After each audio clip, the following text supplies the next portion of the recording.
Хэдийгээр бид нар нийслэл болон бусад удирдлагуудад тайлангуудыг байнга цаг тухайд нь цаасаар тавьдаг ч гэсэн бүтээн байгуулалтын бодит нөхцөл байдлыг бас газар дээр нь үзүүлж бас таниулж явах ийм арга хэмжээг бас аавь гэдэг үүднээс цаашдаа ганцхан дузын гишүүд биш, ер нь нийслэлийн бусад удирдлагууд за манайхтай хамтарч ажиллах бусад харийн агентлагуудыг урьж хамтын ажиллагаагаа улам нэгтршүүлж ойлголцлыг нэгтгэх гэсэн үүднээс ийм уулзалтуудыг шатраатаа цааш зохион байгуулнаа.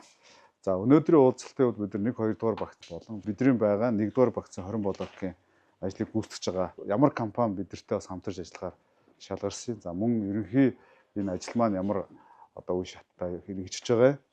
За асуудал юу вэ? Шийдвэрлэх асуудал юу вэ? Надад хүсэлж юу вэ гэдэг талаар юм товчхон цөмөр уулзалтыг хийе гэж бодож байна. Сэлбийн энэ талбай ус байгаа шүү дээ, тий.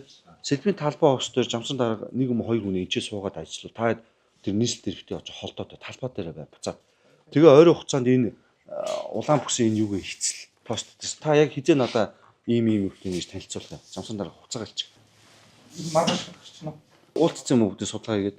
Ер нь бол 20 гаруй үйлчлэгээний хүмүүс нь бол төр зүйлийг гэдэг бүр өргөдлөө өгсөн шийдэгдэхгүй айгүй утцсан байж.